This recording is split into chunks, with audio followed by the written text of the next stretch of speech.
Hi mga kachika! Kumusta? May chika ako sa inyo.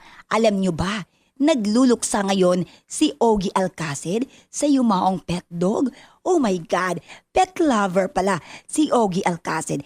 Eto, alam nyo ba mga kachika, heartbroken ang TV host singer na si Ogie Alcacid dahil namatay ang 4 baby niyang si Paul. Hindi idinitalye ni Ogie ang sanhi ng pagkamatay nito pero ibinandira niya sa social media ang litrato nito. Ang caption niya sa Instagram post, "Our hearts are broken. Go roam free in dog heaven, dear Paul.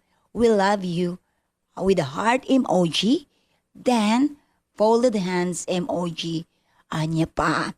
Yon sa comment section naman, maraming celebrity friends ang nakiramay at nalungkot sa balita ng batikang singer. Alam niyo ba mga kachika, ilan lamang sa mga nagkomento ay sina Ryan Agoncillo, Eugene Domingo, Sofronio Vasquez, Chano Gibbs at marami pang iba. Kung maalala, nauna nang ikinuwento ni Ogie na si Paul ay isa sa mga homeless dog na kanilang iniligtas.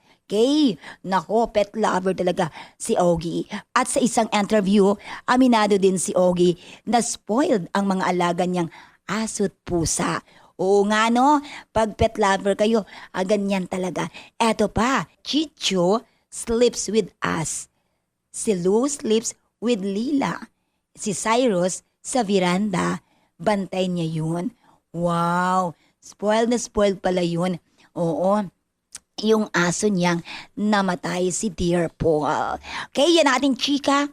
And the Atilen, ti amo, I love you.